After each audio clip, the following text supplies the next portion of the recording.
Ora, boa noite a todos e todas. Hoje estamos aqui com mais um episódio do Special Marketing Live Show, que ainda este fim de semana foi bastante elogiado o nome. Com o episódio número 50. E para celebrar comigo o episódio número 50, temos o Pedro Rebelo, o especialista na gestão de carreiras, posso chamar assim? Podes, mas eu prefiro ter uma postura um bocadinho mais resguardada e humilde até, mas sim, é a área que eu trabalho, portanto... Ok, um curioso. Não, por acaso é uma coisa que se tem discutido, é esta questão de nos auto-intitularmos especialistas, espertos, gurus, ninjas, que é uma coisa que se vê muito e que infelizmente acho que não cai muito bem e não fica bem, é a minha opinião. Então temos aqui o Pedro Rebelo que nos vai falar hoje das carreiras profissionais, daquilo que mudou, daquilo que eventualmente não mudou, o que devemos fazer, o que não devemos fazer, explorar todas estas questões. Muito em breve eu vou criar aqui um inquérito, ok, para que vocês vão respondendo sobre o direto de hoje. Olá, Dora, muito boa noite. Já agora, boa noite, Dora. Quem for entrando, digam olá, digam de onde é que fala, o que é que faz, que se calhar também pode ser um tema interessante, ok? Se conhecem alguém que possa ter interesse neste direto, identifiquem nos comentários, enviem o direto por mensagem, partilhem o direto, convidem que deve andar por aí alguns um botãozinho para convidar as pessoas para participar no direto, ok? Estejam à vontade. Uma coisa que eu vos peço, quem for entrando, quem estiver para ir, ou então até quem depois estiver a ver este direto gravado aqui ou no YouTube, pode sempre colocar questões. Se a questão for especificamente para o Pedro, por favor identifiquem-no para que o Pedro receba uma notificação que alguém quer colocar-lhe uma questão e assim mais depressa o Pedro poderá responder. Pedro, já agora, sugeres-me aí alguma questão para colocar aqui no ecrã? Olha, se calhar deixava a sugestão de perceber um bocadinho o que é isto, o que é que as pessoas percebem pela gestão de carreira? Qual é a visão que têm da gestão de carreiras hoje, não é? E perceber um bocadinho, tirar o pulso aqui à audiência. Temos, isto é uma espécie de escolha múltipla, temos até 4 hipóteses, ok? Vamos lá então. Qual foi a questão? Qual é a questão que estás a... O que é para ti a gestão de carreira? Pode ser? Ok, sim. Perfeito. Então, hipótese 1. Hipótese 1. Responsabilidade da empresa onde eu trabalho.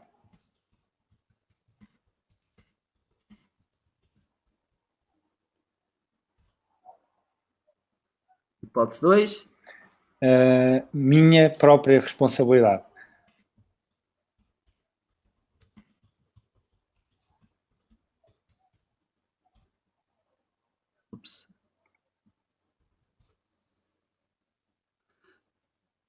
Quem estiver a entrar já agora, cumprimenta, diz olá e muito em breve já se podem estar aí preparados para responder. Exato.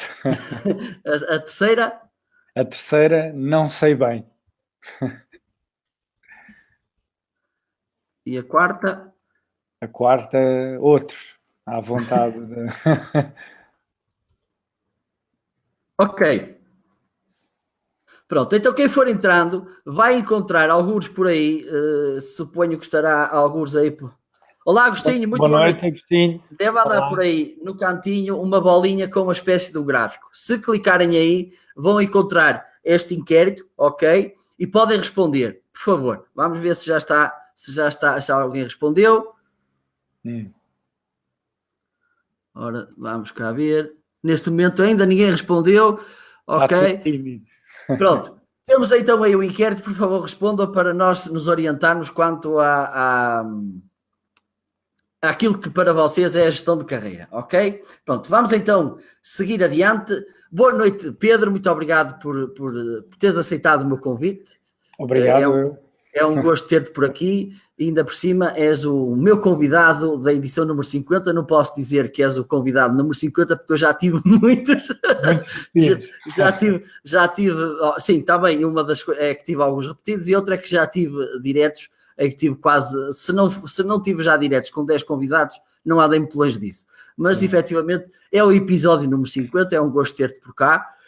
Ainda por cima para falar numa área que eu acho que é tão interessante e tão importante se falar nos dias de hoje, sempre foi, mas hoje quero acreditar que mais ainda, ok?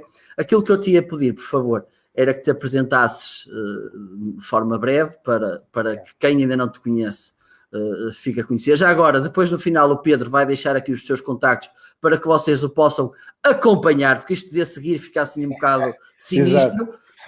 E seguimos para a conversa, ok? Muito bem. Olha, muito obrigado pelo convite, Marco. É um prazer.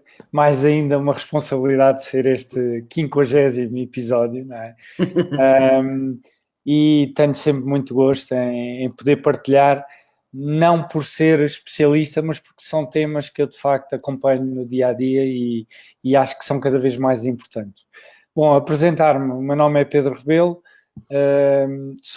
atualmente dedico-me exclusivamente à gestão de carreiras e ao agenciamento de profissionais em diferentes áreas, áreas desde o retalho, grande consumo, indústria, farma, profissionais desde marketing, recursos humanos, direções executivas, por aí fora, porque durante os últimos 4 anos identifiquei aqui uma necessidade no mercado que era as pessoas ou não sabem procurar emprego ou procuram como se fazia há 30 anos. E então eu comecei a ajudar no início a fazer muitos pro bonos e a ajudar as pessoas, quando percebi que de facto é preciso ainda passar muito esta mensagem. Já evoluímos em tanta coisa e continuamos a fazer os mesmos erros e de facto acaba por ser um desafio constante e um desafio pessoa a pessoa. Eu não sou de recursos humanos, gosto de deixar isso também muito transparente. Sou e sempre fui um gestor de pessoas, que trabalhei a gestão de pessoas em áreas estratégicas, áreas de negócio, de vendas, e portanto eu acabo por fazer isso hoje de uma forma muito mais personalizada.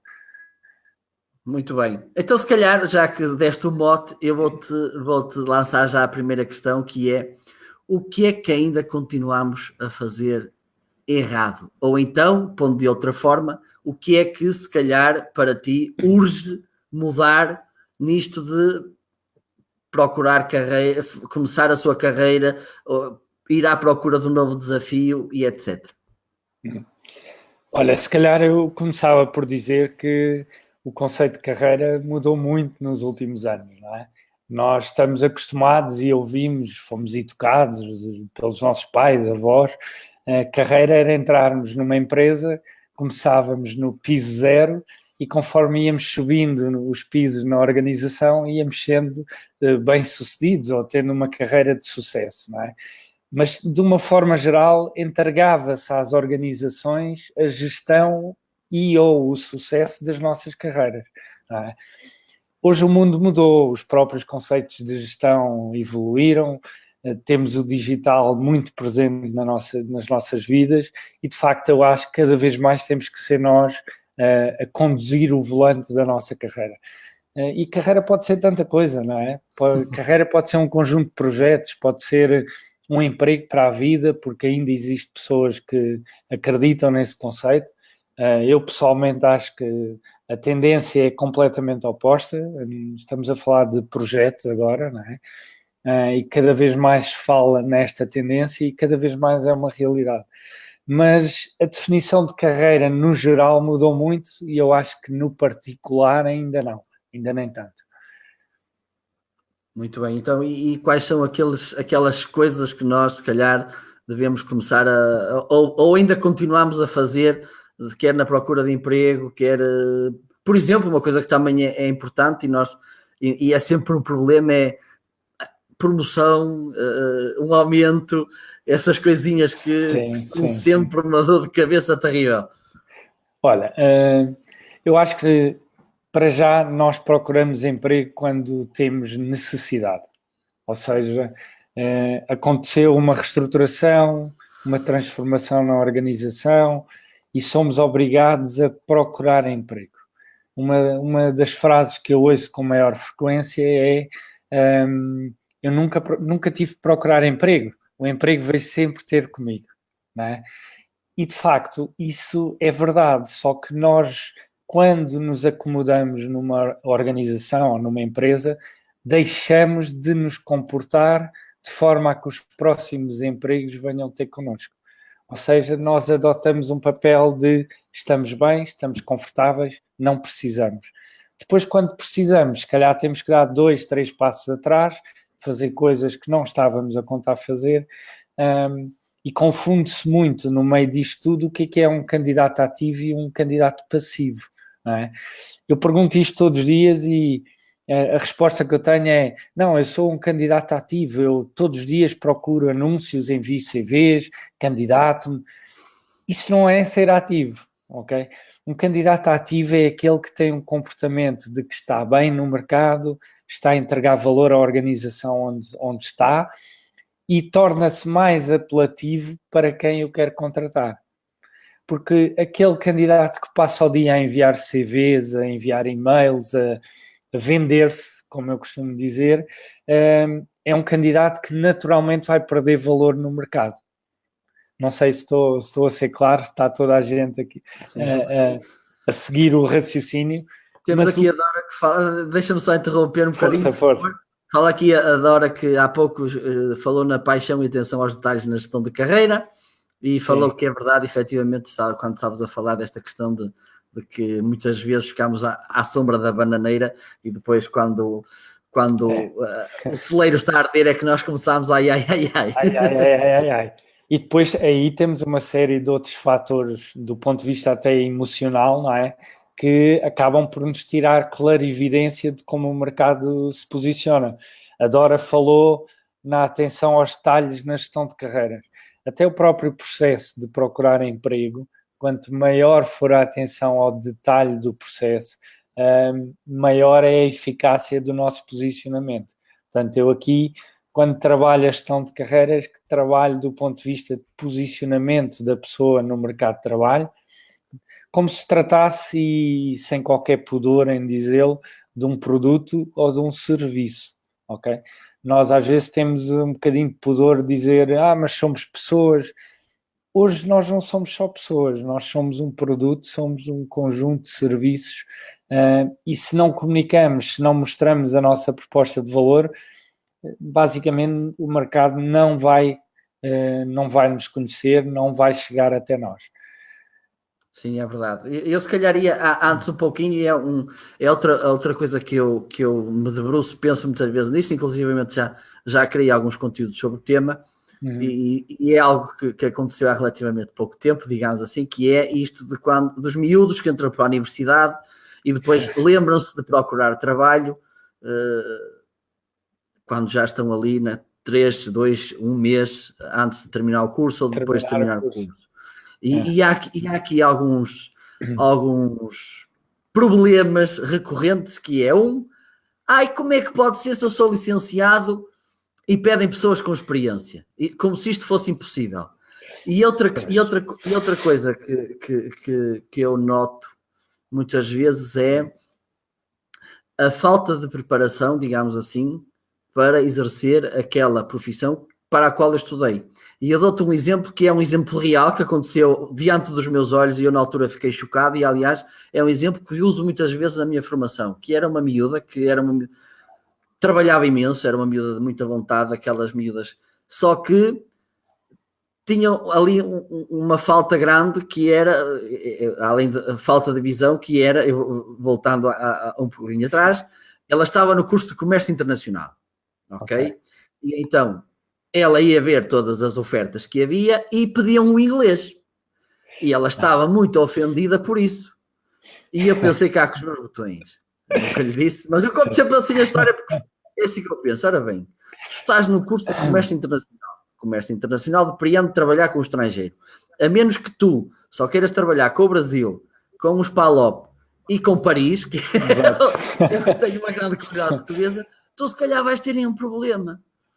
É outra coisa que eu... Mas, Marco, é curioso isso, porque cada vez se vê menor qualidade das pessoas ou menor investimento das pessoas a aprender uma língua como o inglês, que hoje deveria ser básico. Para mim, eu neste momento, eu já há muito tempo que defendo que neste momento só é mais-valia a partir da terceira língua. É a minha opinião. Seja ela qual for. Pois. É verdade. É a minha. Não, e eu É a minha. concordo. Eu concordo. Mas repara, eu acho que eu por acaso não sei a tua idade. 41. Pronto, somos da mesma geração. Eu tenho 44 e eu lembro-me que nós fazíamos tudo por tudo para aprendermos o inglês como deve ser, mas hoje não chega, não é? E essa história que tu contas, tenho visto muitas semelhantes. Há muito pouca preparação em termos linguísticos. Por outro lado, eu acho que a própria faculdade, e a questão que tu colocas é muito interessante. Eu tenho tido a oportunidade de ir a muitas universidades falar e perceber a realidade, e eu acho que, para além de terem parado no tempo, continuam a ensinar os miúdos, e não é pejorativo, a procurar emprego da mesma forma que há 30 anos atrás. Portanto, é ver o anúncio, responder o anúncio, ter um modelo de CV XPTO, que é como se fosse um modelo mágico que vai abrir todas as portas, e não funciona. E depois os miúdos já primeiro chegam cá fora sem saber pôr em prática aquilo que aprenderam, nem sem saberem, acho que sem saberem onde é que é o lugar deles, não é? Porque nós saímos da faculdade e vamos com peito cheio, não é? Mas chegamos lá fora e aquilo esvazia num instante. Rápido. E de facto eu acho que não estão preparados. Agora, já não vejo tanto aquilo que estavas a dizer, de deixarem para a última, já começo a ver alguma preocupação por parte dos mais novos de começarem logo no primeiro ano, no segundo, no terceiro. O que acontece muitas vezes é não conseguem traduzir experiência, ou seja, experiência pode ser trabalhar num call center ou num café, num restaurante. Não conseguem traduzir isso em competências. Ou seja, que competências é que eu estou a tirar desta minha experiência que vão ser úteis ou podem ser transferíveis para qualquer outra experiência. E que eu posso me vender como uma pessoa que serve às mesas, não é? Eu lido com o cliente, faço atendimento ao cliente, giro conflitos, etc, etc. Mas a maior parte das vezes não sabem comunicar essas competências. Essa solução que tem. Diz? Porque no fundo aquilo que as empresas querem é soluções. E o facto de nós trabalharmos com atendimento, essa gestão do stress, essa gestão de conflitos, etc., são competências que nós desenvolvemos muitas vezes nas profissões que se calhar nem temos consciência disso, porque eu não sei se já leste falar nisso, não sei se já leste este livro, que é o Factor Fred.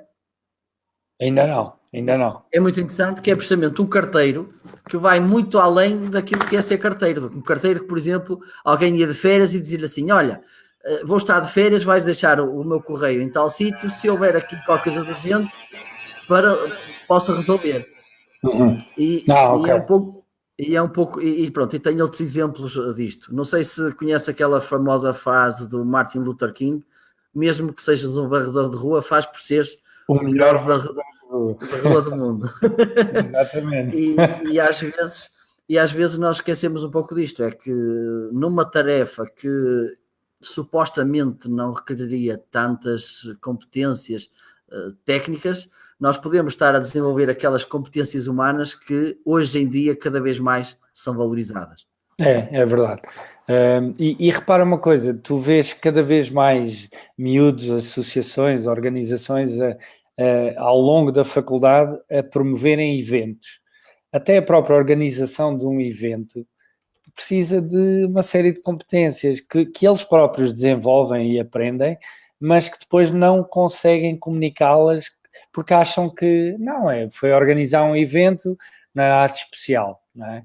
Mas estão lá as competências e vão sendo mais ou menos desenvolvidas, mas têm que ser comunicadas, porque hoje, tu sabes isso melhor que ninguém, Marco, um mundo cada vez mais digital e global, se nós não comunicamos, não existimos. Ponto. Exatamente.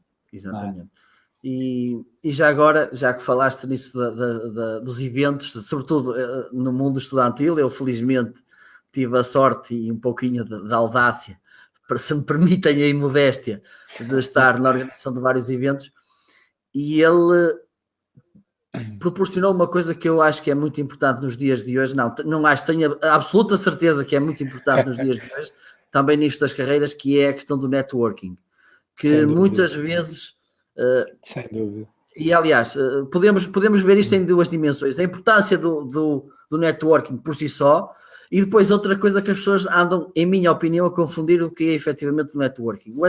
Em minha opinião, o networking não é chegar aos eventos, distribuir cartões assim massivamente e depois virar costas e não queremos saber mais daquilo. Isso não é networking. Networking, vais tu explicar, Pedro, o que é.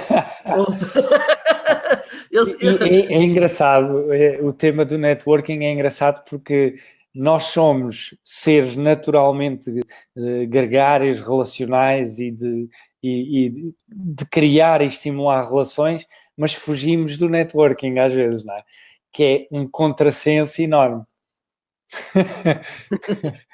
Então, se calhar, podias dar aqui umas dicas sobre networking e depois, ou o que é, digamos assim, o networking, e depois também falar, pronto, no fundo vem tudo no mesmo, no seguimento, da importância nos dias de hoje disto que é o networking. Claro. Olha, primeiro se calhar dizer o que não é networking. Não é? Olha, muito bem. Networking não é trocar cartões, não é chegar ao evento, picar o ponto, nada disso. E mais, eu acho que existe uma expectativa errada de que é uma coisa one shot, não é? Network, tudo que traz valor para nós, tudo que nos faz crescer, nos faz criar relações, demora tempo, não é? Isto é como arranjar uma namorada, nós não vamos casar no dia a seguir. Agora já se casa até, eu estou agora a ver, cheguei cá e um programa na televisão é que se casava com quem não se conhece. Mas cheira-me que não vai correr bem, Marco. Suspeito. Cheira-me que não vai correr bem. Mas de facto, networking envolve investir tempo, envolve investir, dar, não é? Nós podemos fazer networking digital também, mas eu acho que o culminar é quando nós humanizamos e chegamos à relação frente a frente, não é? E o networking é provavelmente a coisa que tem maior peso na carreira, no sucesso de uma carreira, na procura de emprego, na criação de relações. As pessoas esquecem um bocadinho a história, e eu gosto de ir buscar também factos históricos. Nós cingimos-nos à nossa zona de conforto. As melhores oportunidades estão nas pessoas que nós ainda não conhecemos, aquelas que estão lá longe. Eu não sei se lembras-te de uma lei que é a lei dos 6 graus de separação. A lei dos 6 graus de separação apareceu a primeira vez, imagine-se, em 1929, em que se dizia que quaisquer 2 pessoas em qualquer ponto do mundo estão ligados por um máximo de 6 pessoas. Hoje o digital vai reforçar isso e a média andará à volta das 4 ponto qualquer coisa. O que é que isto diz em relação a oportunidades de emprego? Nós muitas vezes vemos no LinkedIn, nas redes sociais, as pessoas a terem um critério demasiado rigoroso em relação a quem aceitam ou a quem convidam, não é? A lei dos 6 graus tem um corolário que é a força dos elos mais fracos.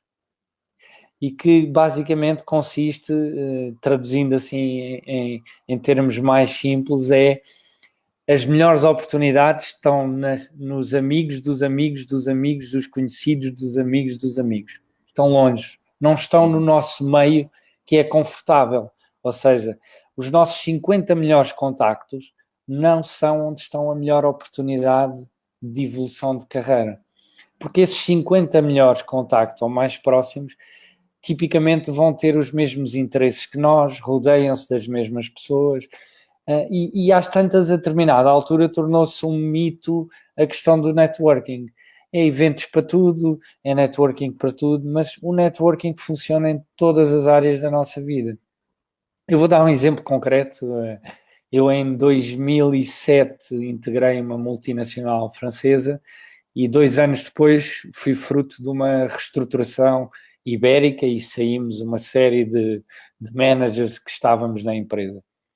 Quando me foi transmitida a notícia, a primeira coisa que eu fiz foi contactar, enviar uma mensagem a 5 pessoas. Essa mensagem disseminou-se por outras pessoas e eu cheguei imediatamente, em 1 semana e meia, tive 5 entrevistas. Apresentaram-me 3 propostas e uma delas, que foi a que eu acabei de aceitar, foi da pessoa que hoje é a minha mulher. Pronto, ok? O networking, quando é feito sem a expectativa imediata de obter algo, é quando o networking funciona melhor. Eu costumo dizer que hoje é difícil ir a um evento pelo potencial de qualidade do evento, mas eu vou ao evento pelas pessoas que vão lá estar. E eu acho que isso resume um bocadinho o que é o networking. Agora, tem que se alimentar, não é? Eu não sei se conheces um autor que é o Stephen Covey. Tem um livro muito conhecido, é uma bíblia, os 7 hábitos das pessoas altamente eficazes. Eu lembro-me quando li o livro, tinha 19 anos, e ele dizia lá, fazia uma comparação que uma relação é como uma conta bancária, não é? Em que nós não podemos estar só a fazer levantamentos da conta, porque a determinada altura já não há dinheiro, já não há conta para nós podermos mexer, não é? E, de facto, isto do networking é um bocadinho como uma conta bancária. Nós damos, nós recebemos, nós damos, continuamos a dar, eventualmente recebemos, há momentos que não vamos receber, mas se mantivermos esta dinâmica sempre ativa, o networking vai dar frutos, quanto mais não seja em amizades, em relações, não é? Eu costumo dizer que os últimos 2 anos têm sido prolíferos em novas amizades e amizades, algumas delas fantásticas, porque de facto comecei a olhar para o networking eu próprio de outra forma. É verdade. Eu digo-te que uma das coisas que eu gosto muito de fazer no networking, ai meu Deus, é ligar pessoas. Exatamente. Eu muitas das vezes estou a falar com alguém e estou a ver quem é que eu te posso apresentar que possa ter interesse para ti. É daquelas coisas que eu acho que torna o networking mais efetivo.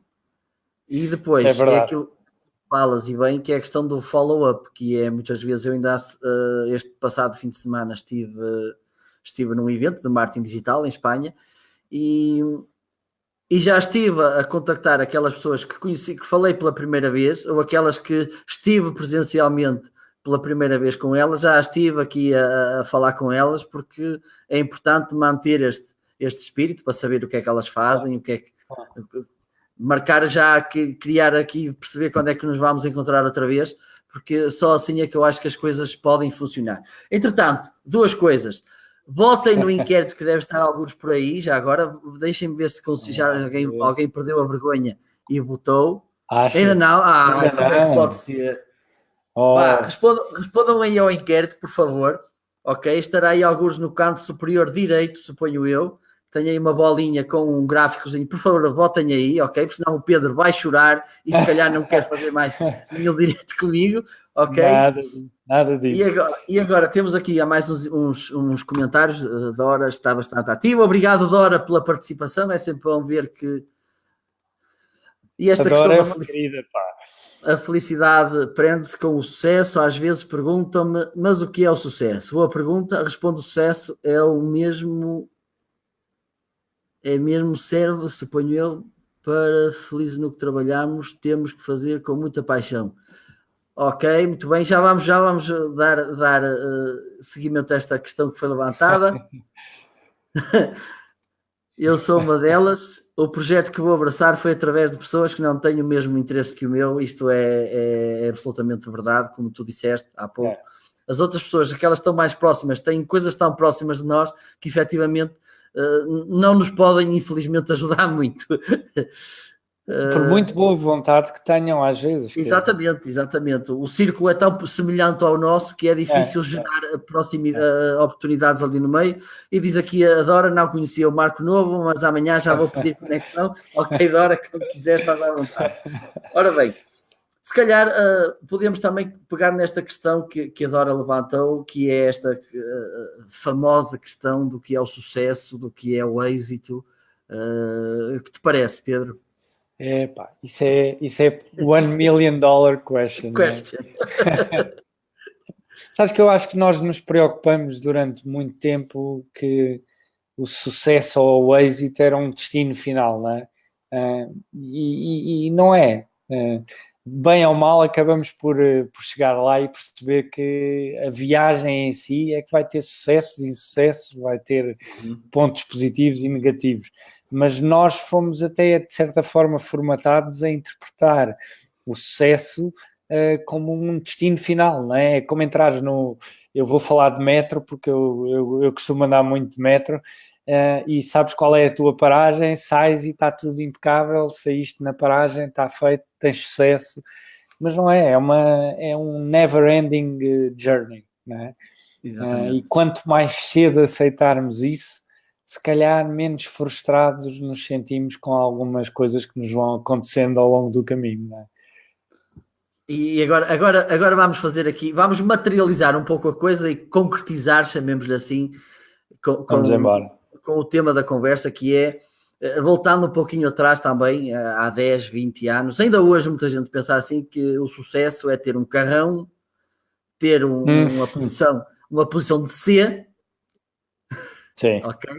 E aqueles benefícios todos. E quero acreditar que ainda, e voltando também ainda a outro tema que falámos antes, quero acreditar que se calhar nas universidades ainda é esse tipo de promessa que vendem aos estudantes.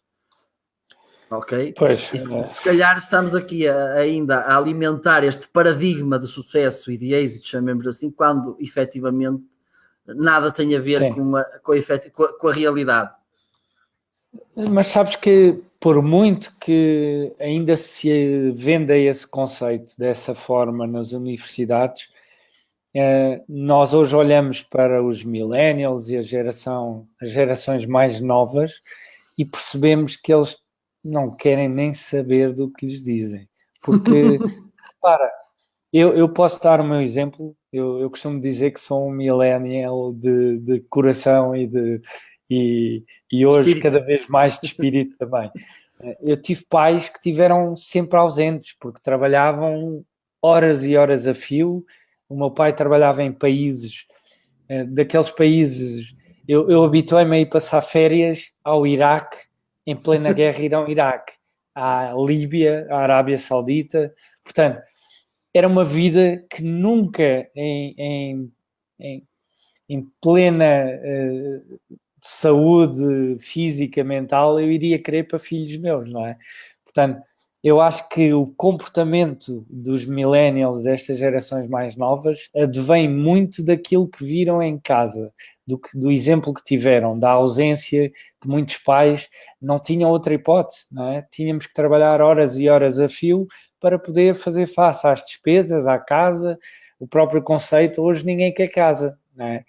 E nós tínhamos todos apartamento e tínhamos todos o carrão, quando mudávamos de carro era sucesso, não é? E de facto hoje eu acho que por muito que tentem passar essa mensagem às gerações mais novas, elas não a compram. Também parece que sim, apesar de que se calhar em algumas situações também temos aqui uma questão que é o conforto e é outra realidade que nós vemos muitas vezes, que é nós acomodamos e se calhar às vezes mais vale encolher os ombros e dizer não tenho sorte, ou o mercado está retraído, ou é da crise, ou essas coisas, em vez de ir à luta e bater punho, como já ouvimos por aí. É verdade. Não há nada de bom na vida que não seja com esforço e com trabalho. E procurar emprego é a mesma coisa. Nós é que continuamos a acreditar que há um modelo de CV mágico, há uma carta, uma mensagem que vai abrir todas as portas, e não há. Não há de facto. E eu acho que essa é a minha maior luta, porque as pessoas estão à espera daquela solução que se mistura com água e sai a papa já feita, sabes? É um bocadinho como o Nestum ou como a farinha Amparo. como se fala dizer. Mas não existe, de facto. Não existe e as escolas continuam a vender isso, não é? Quando promovem que o principal caminho deve ser a procura de anúncios, resposta de anúncios, envio de CVs em massa. Portanto, aí estão exatamente a promover o vício do sistema e este sistema está mais do que viciado. Eu já que pegaste nesse, eu lembrei-me agora de um episódio que aconteceu comigo quando no meu ano de finalista, como julgo que eventualmente acontece, quero acreditar que sim, promoveu-se uma semana de workshops para finalistas, com aquelas coisinhas todas. Sim. E então, na altura, era algo mais intimista, chamemos-lhe assim, mas também as propostas das feiras de emprego falámos já de seguida. Vou bater por aqui na nota. Então, entretanto, também não se esqueçam então de votar. Deixa de cá ver se já alguém teve a coragem para votar. Eu acho que a malta está tímida. Já alguém votou, já? Agora deixa-me cá ver. Temos aqui já votos. Alto, já estão aqui a equilibrar, não se esqueçam de votar, ok? Para depois vermos os resultados. Ok? E então estava eu a falar desta questão dos workshops que fizeram e então uma das situações era preparar para uma entrevista de emprego. Ui. E então estava lá uma senhora que comentou que uma das coisas, e isto na altura arrepiou-me, e eu tinha 20 e poucos anos ou algo do género, que, pronto, se calhar tinha mais porque a minha licenciatura aquilo estendeu-se por muito tempo. Pronto. Mas tinhas muito trabalho em paralelo. Muito. E então, uma das coisas que chocou-me, confesso, que a moça trabalhava numa empresa de recrutamento, até uma empresa de recrutamento daquelas renomadas, chamemos-lhe assim, e disse que uma das coisas que a deixava muito tranquila era quando aparecia lá alguém que não vinha com vontade de ser líder. E eu pensei cá com os meus botões. Então esta senhora, eu quero é que lhe apareçam carneiros à frente. Começa logo por aí. E outra coisa pela qual eu fui censurado foi que eu achei, e hoje não acho menos, mais ainda, que quando alguém vai a uma entrevista de emprego, uma das coisas que deve fazer é dizer assim: eu acho que esta empresa pode melhorar nisto, nisto e nisto. Ora, aí está. Apesar de poder parecer aos olhos dos mais conservadores um bocadinho de audácia a mais, eu interpreto isto como alguém que efetivamente quer fazer a diferença para a empresa que vai. Porque, como diz o ditado, se numa empresa há duas pessoas a pensar da mesma maneira, uma delas está a mais. É verdade. E sabes que tive um caso recentemente muito semelhante a esse, em que uma empresa renomada chamou uma cliente minha em entrevista e, obviamente que um cliente meu faz o trabalho de casa ao milímetro, não é? E então ia preparada com uma série de perguntas, queria saber sobre o projeto. No final da entrevista, eu até na brincadeira digo que foram 2 tarolas a entrevistar, disseram-lhe, olha, nós vamos passar à fase seguinte com o country manager da empresa, mas queríamos que viesse ter connosco para nós prepararmos a conversa, porque tem que ter um comportamento menos de entrevistadora e apenas de entrevistada. Ou seja, ela não podia fazer perguntas. Uhum. E isto acontece com maior frequência do que nós imaginamos. Nós já adotamos um comportamento de eu vou a uma entrevista, eu quero o emprego, portanto eu vou comportar-me de forma submissa quase, não é? Tu perguntas, eu respondo e não fujo muito desta linha de pensamento. Quando, na verdade, quem se destaca é quem vai querer saber mais e quem foi investigar mais, quem está disposto a fazer diferente. Mas isso dá trabalho. Não, e há aqui outra questão que isto acontece, nós temos que pensar que esta realidade deve ser transversal a todas as situações, que é, se quem está do outro lado se incomoda com as perguntas que eu, enquanto possível empregado ou colaborador, chamemos-lhe assim, se incomoda com as questões que eu possa colocar, será que eu vou gostar de trabalhar nessa empresa? É verdade. E isso é aquilo que eu chamo os sinais óbvios que estão no meio da conversa e que muitas vezes nós, pela postura submissa, não estamos atentos a tudo o que está a passar à volta. Exatamente. Vamos então aqui, já agora, mais uma vez, relembro, não se esqueçam do inquérito, que deve estar alguns por aí, votem, por favor. E agora, temos aqui alguns comentários. Diz a Dora, às vezes as pessoas que me rodeiam não entendem onde está o sucesso. É verdade. Por exemplo, eu digo, a minha mãe ainda não faz a mais pequena ideia do que é que eu faço. Olha, nem a minha avó. Minha avó, então, zero. Por isso, estamos, é uma coisa que eu compreendo perfeitamente. Diz também aqui a Dora, o sucesso está na felicidade do que fazem também e não se dão conta que isso é o seu sucesso. Mas depois dizem-me já, não sei se me identificam com o que faço e não sentem compromisso, mas adoram o que fazem, isto é realmente trabalho e sucesso. Ok, muito bem. Fala aqui o Miguel Figueiredo, gestão de carreira envolve duas partes principais, a organização e o indivíduo. Muito bem. Se calhar pode ser já um excelente mote para continuarmos a conversa, não achas, Pedro? Eu acho que sim, eu acho que, Miguel, excelente questão e obrigado por estar a assistir. Eu de facto tenho uma opinião, não sei se será polémica ou não, mas eu acho que a gestão da nossa carreira tem que ser nossa. Ou seja, tudo aquilo que nós decidimos fazer, queremos fazer, temos vontade, temos que ser nós a ter a iniciativa.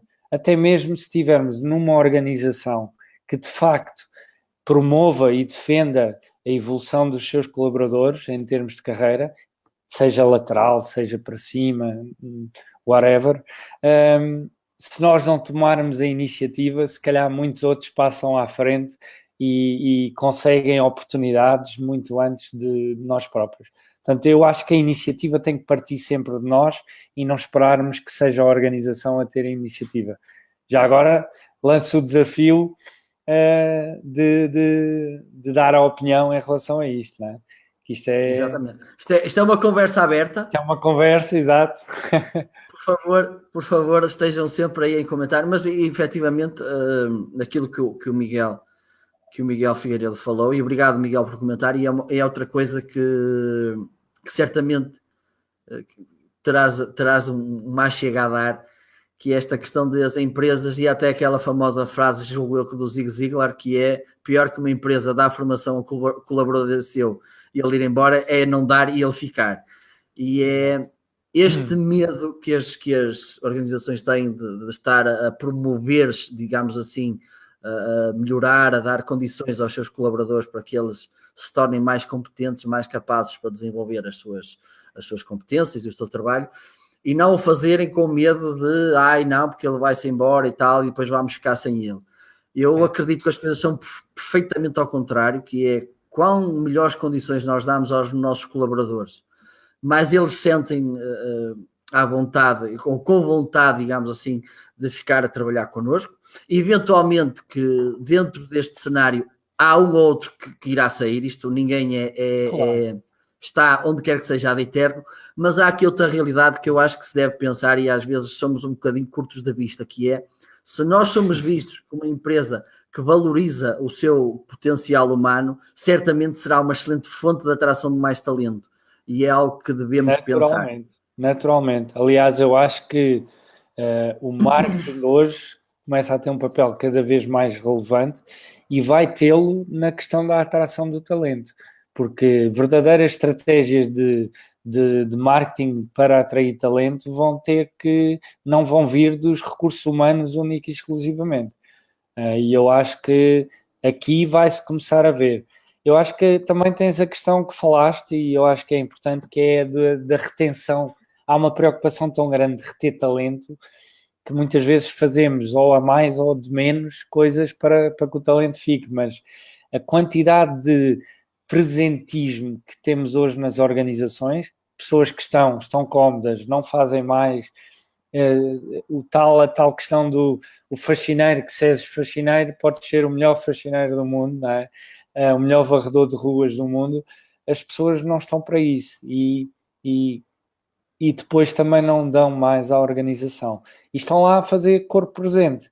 E muitas vezes não se investe, e crias aqui uma relação, é uma dança, não é? Eu não dou, a pessoa retrai-se, não faz mais. Se eu dou, a pessoa desconfia, não é? Porque nós somos desconfiados por natureza, e então andamos nesta dança, fruto também de uma coisa que eu acho que falha em todo o lado, é transversal, que é a falta de transparência. Há uma dificuldade muito grande das organizações de serem transparentes com os colaboradores. E isso faz com que as pessoas também acabem por ser mais desconfiadas. Aliás, se tu olhares para o panorama do recrutamento em geral, aquilo que falha é a transparência. Não é tecnologia, não é todas as queixas e mais algumas que as pessoas possam ter originam num ponto em comum que é a falta de transparência. De acordo.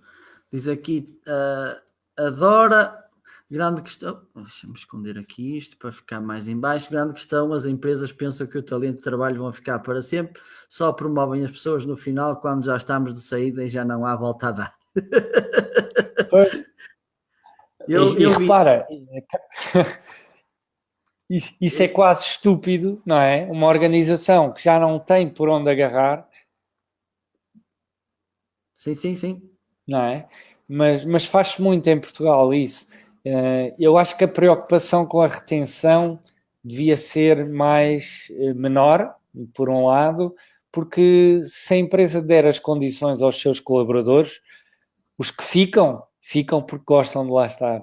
Os que não ficam, se calhar não tinham lá lugar e há organizações para todos os gostos e mais alguns.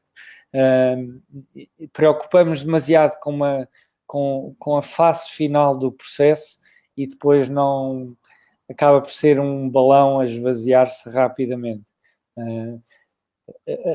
Eu acho que desde o processo de atração até à saída, se alguém me vem dizer, a minha reação com pessoas que saíram das minhas equipas, eu lembro-me, foi sempre a mesma. A pessoa dizia-me, eu vou sair, vou para um novo desafio, e eu dizia, a sério? Pá, espetacular, estás satisfeito, estás contente, porque é mesmo isso, a pessoa se já tomou a decisão, não há volta a dar, não é por mais 50 euros, 100 euros ou 150 euros, quer dizer, a decisão está tomada, portanto, quanto melhor a pessoa sair, mais ela se vai lembrar do apoio que teve nesta sua transição, e isso também é um fator de atração, não é? Quando alguém for perguntar, olha, como é que foi trabalhar na empresa A, B, C? Pá, espetacular. Olha, desde que entrei até que saí, trataram-me sempre exemplarmente. Acho muito bem. E eu aqui há dias ouvi alguém que disse o seguinte, se tu, na tua empresa, tens que ser tu a dar o passo de pedir um aumento ou de ser promovido, se calhar o que tu devias fazer é despedir. Exato. mas aí depois é preciso uma coisa começada por T, não é? No plural, para tomar essas decisões. É verdade. Boa noite, Luís. Bem-vindo. Boa noite, Luís. Obrigado pelo comentário. Vou ter que esconder aqui os nossos banners para colocar aqui o comentário. Ei, é mesmo grande. Diz o Luís, subscreva o vosso ponto de vista. A gestão da carreira deve partir essencialmente do próprio indivíduo. Exatamente. Paradoxalmente, tenho assistido a muitos jovens que, mal entram numa organização, questionam sobre qual vai ser a sua carreira, esperando que seja a organização a garantir-lhes uma progressão em escala. Há muito trabalho a fazer em casa, nas escolas e, claro, nas organizações. Abraço. Obrigado, Luís. De facto, está aqui uma reflexão. Abraço, Luís. É uma ótima questão, né? E de facto nós falamos só das escolas, mas há um trabalho muito grande a fazer em todo o lado, não é? Em casa, nas próprias organizações, porque eu acho normal nós sermos jovens em 1990 e qualquer coisa e ainda percepcionar uma carreira em escadinha, não é? Hoje já não faz tanto sentido. Se calhar temos um problema aqui um problema vincado e que vamos ter que lidar com ele rapidamente. Não, eu acho que um dos problemas que nós temos em Portugal é uma cultura paternalista, digamos assim, que é, nós estamos sempre à espera que alguém, que será o nosso pai, seja ela que figura, seja o governo, os diretores da escola, os próprios pais, a organização, que eles é que têm que tratar da minha vida. É verdade. Este é um problema que nós temos que resolver o mais brevemente possível, porque limita-nos imenso. E então nesta questão da carreira, porque eu ainda hoje vou falando com pessoas que me dizem: a minha empresa não me dá oportunidades, o mercado não me dá oportunidades, isto não está difícil e tal. E eu dou-lhes o meu exemplo: olha, as coisas não me estavam a correr bem em Portugal, virem para um mercado que é mais competitivo que o nosso, que são estrangeiro lá, que não fala a língua deles de forma nativa, apesar de com o tempo também a ter desenvolvido neste momento, já tenho alguma competência nessa área, mas não estive aqui a queixar-me, fui mas à luta e em vez de me queixar, o tempo que perdi a queixar-me, investi-o em trabalho, e é algo que nós devemos pensar, que é a queixa não resolve coisa nenhuma, ponto. Nada, zero. É verdade. E temos tantas oportunidades, e ainda por cima isto a mim faz-me um pouco de confusão, que é, no nosso tempo, chamemos-lhe assim, e já nem falo, eu às vezes dou o exemplo do meu pai e da minha mãe, que eram dois jovens que moravam aqui, mais ou menos onde eu estou neste momento, mas que é uma zona, estamos a falar dos anos 50, 60, e era uma zona claramente subdesenvolvida, ainda hoje não é propriamente das zonas mais vanguardistas do país. O meu pai fugiu à guerra do ultramar com 18 anos, foi para a França. Como devem calcular, naquela altura não havia Facebook, o meu pai não sabia, se calhar sabia 2 ou 3 palavras de francês, mas foi para a França com 18 anos. A minha mãe foi com 17, foi aquilo que se chamava na altura assalto, ou seja, foi clandestino ou ilegal para a França, a atravessar as fronteiras pela noite, etc. E hoje alguém com 20 e tal anos, com uma formação sólida, com conhecimentos de línguas, que sabe, pelo menos porque já viu no Facebook como é que é Paris, como é que é Nova Iorque, etc., faz-me alguma confusão, ainda por cima com o acesso à informação gratuita que nós temos todos os dias, faz-me confusão como é que as pessoas se limitam tanto. Eu acho que é um pouco por aí. Sim, e eu acho que nós acabamos por ser a maior limitação de nós próprios, sem dúvida. Eu há 4 anos, antes de estar por conta própria, fui para uma empresa de executive search e todos os dias eu queixava-me, Marco. Todos os dias eu queixava-me que continuávamos a recrutar e a fazer as coisas como há 30 anos atrás. Mas a verdade é que a queixa não me serviu de nada. Enquanto eu não tomei a decisão e tive muito apoio cá em casa, mas a questão que mais me massacrava era, na altura quando saí, o meu terceiro filho tinha nascido há 2 meses, e aquilo que mais me massacrava era: é isto que eu quero para a minha vida e é isto que eu quero dar de exemplo para os meus filhos? É sair de manhã a queixar-me, estou a estacionar o carro a queixar-me, estou a entrar na empresa a queixar-me, e nós entramos neste looping muito facilmente. Difícil é depois sair disto. E pronto, tive a sorte de ter o apoio que tenho em casa e que de facto me ajudou a agir, porque eu acho que aquilo que mais me choca hoje é as pessoas estarem 10 anos, 15 anos infelizes na mesma empresa, queixam-se todos os dias, e depois eu lanço aquela farpa a dizer: então sai, porquê que não sais? Pois, não, porque eles pagam certinho, ou depois o mercado está assim, ou está assado, pronto. É muito fácil não agir, e de facto acabamos por nos tornar dormentes na sociedade, não é? E dormentes em relação à nossa própria carreira. Exatamente. Bom, temos aqui mais um comentário, vamos a ele. Obrigado, Fábio. Vamos passar aqui para o ecrã. Gestão de carreira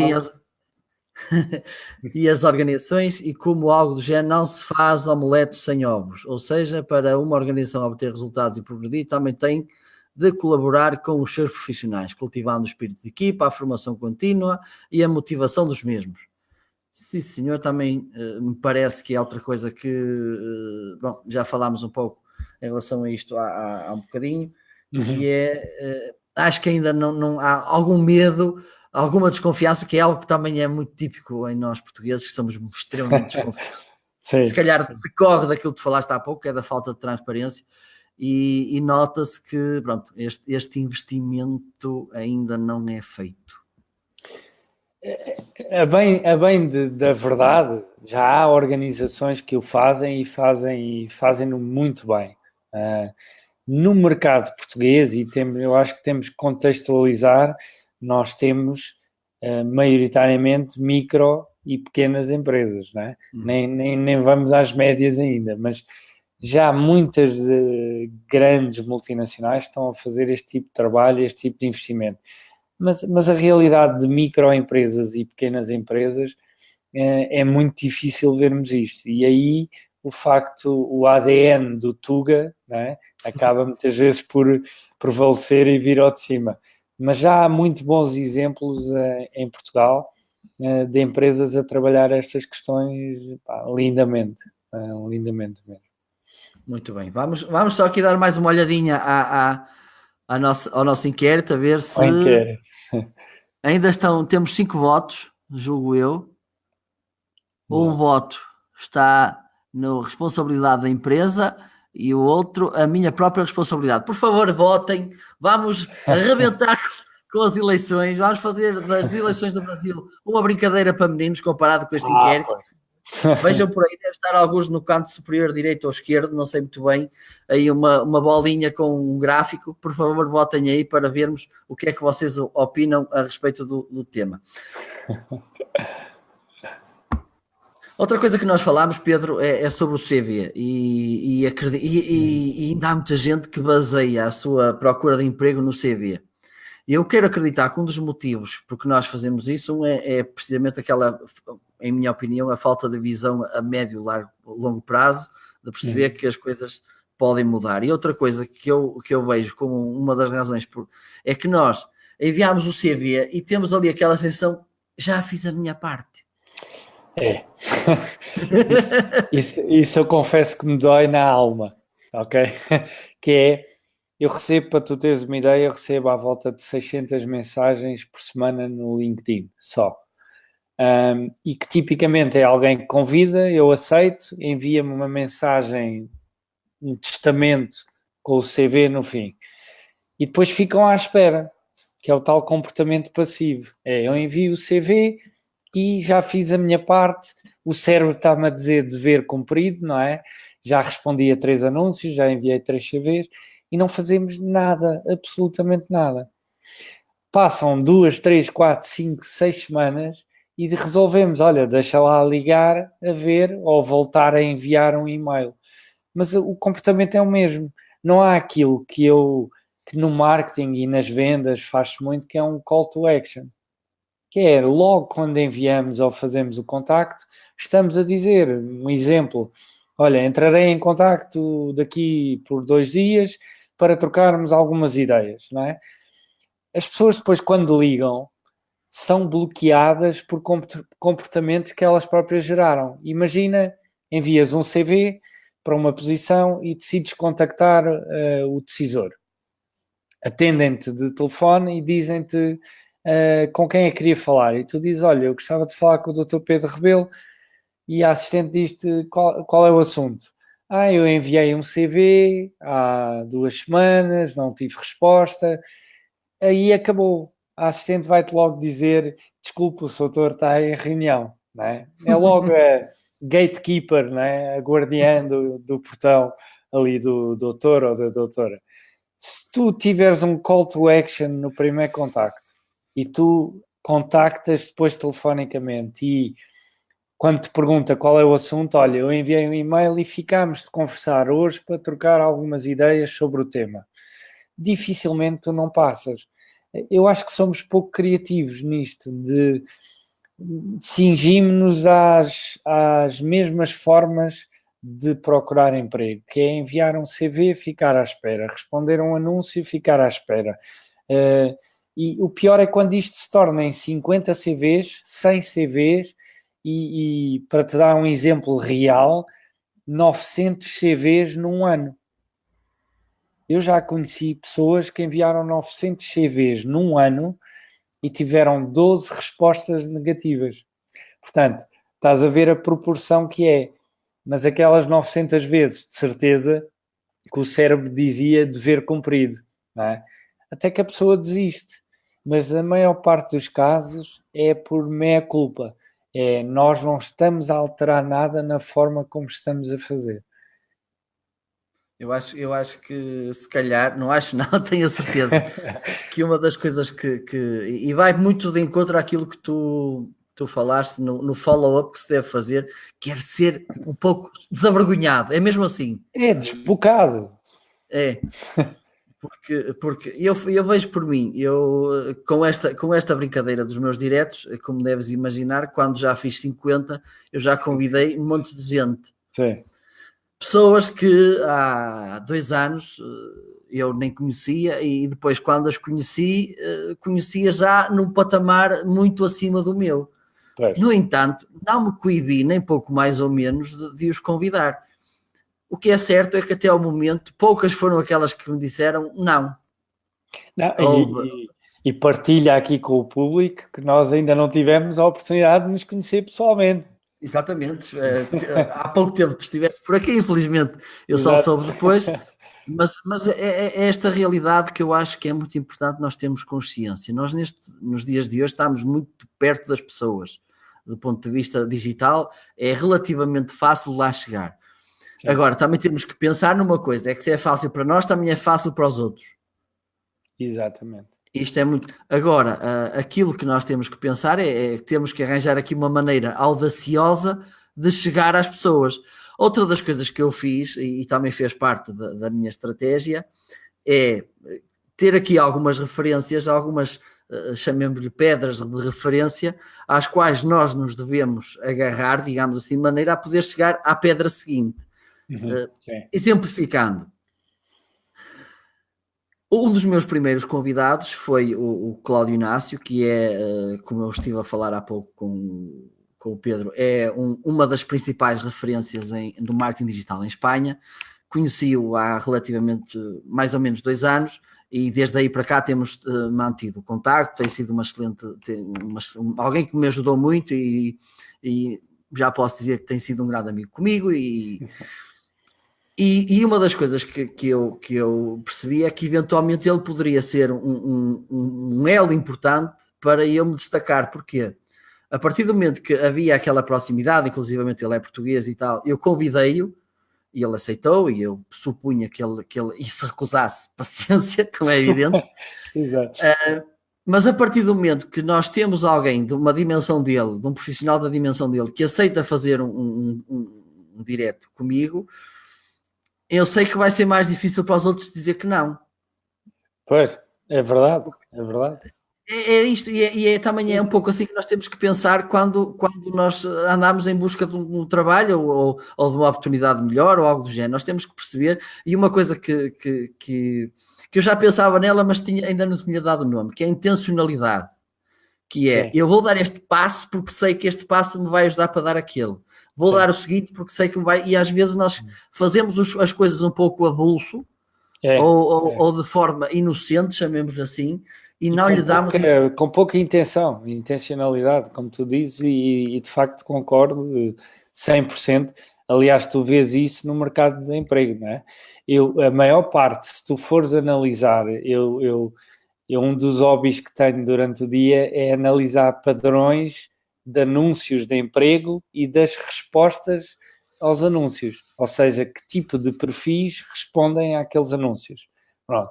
E analisar versus a senioridade que é exigida versus a senioridade das pessoas que respondem.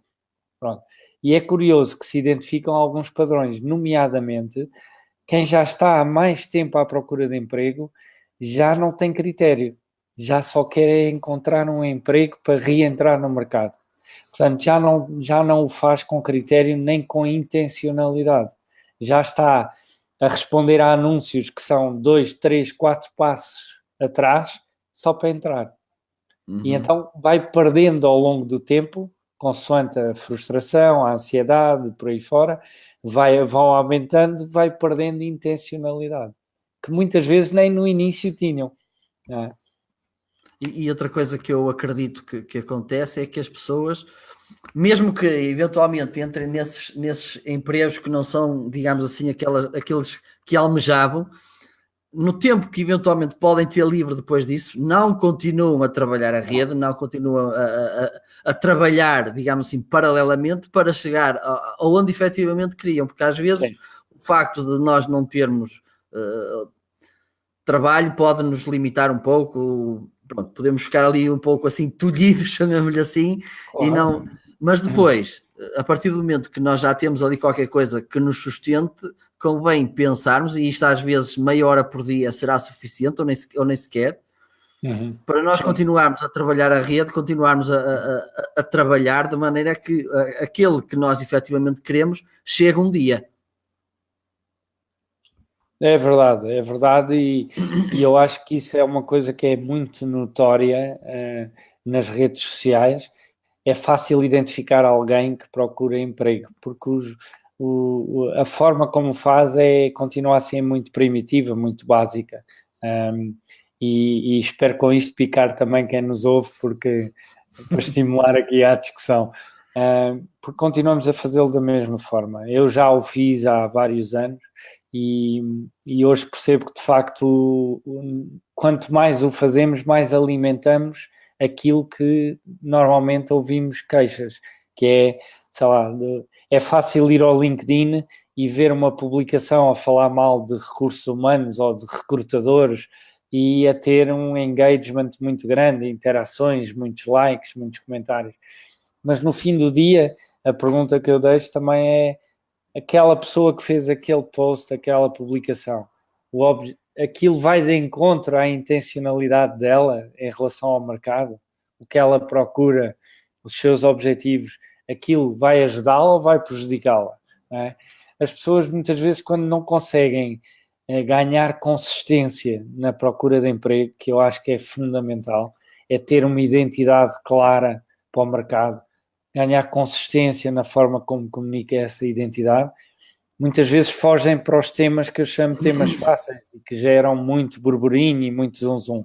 Mas do outro lado, há coisas que nós controlamos e há coisas que não controlamos. E quanto mais rápido aceitarmos isto, melhor. Do outro lado, há concorrentes que estão a pôr intencionalidade. E com uma vantagem, nós não sabemos quem são os nossos concorrentes na procura de emprego. Pelo menos a maior parte dos melhores concorrentes não sabemos. Não é? A única coisa que nos resta é colocar intencionalidade na nossa busca, na nossa procura, sem querer controlar algo que de facto está fora de controle. E muitas vezes nós caímos nessa tentação, Marco, que é querer ter tudo sob controle quando não é possível. Exatamente. E essa questão da maledicência, que é algo que também graça pelas redes sociais, é que as pessoas podem ir lá e dar é isso e tal, mas no final não ajudam nada, ponto. Nada, E depois ponham-se no lugar de uma possível empresa que veja aquilo e diz assim, bom, eu não sei se tenho muita vontade de dar trabalho a esta pessoa, porque se a coisa corre minimamente mal, já sei o que é que me pode acontecer. É verdade. Olha, temos aqui duas perguntas. Duas perguntonas das grandes. Ora bem. Perguntonas das grandes. Vamos lá. Ei, caramba! Ora bem, Pedro Marco, tenho 2 contactos no LinkedIn que me pediram ajuda na procura de emprego, um deles na área do marketing digital e outro doutorado, que estão desempregados de longa duração, e o que fiz foi, publiquei com a minha rede um CV diferente com uma página no LinkedIn, mas até ao momento não conseguiram nada, estão cansados de enviar CV. Mas o handicap neste país reside na idade, um tem 51 e o outro tem 50, presumo. O mercado de emprego não está a considerar estes perfis, daí a minha aplicação para as empresas recrutarem doutorados. Haverá aqui desconfiança por parte das empresas? Isso é perguntona. Já agora, aproveitem e voltem aí no inquérito, por favor, para nós sabermos. Não te importas, Pedro, vou colocar outra vez na pantalha o inquérito, para ver como é que estão as votações. Já temos 7 votos. 2 votos dizem que é a responsabilidade da empresa, 5 votos dizem que é a minha própria responsabilidade. Por favor, continuem a votar para vermos o que é que isto vai dar no final. Pedro, vamos então à questão levantada pela Dora, que me parece...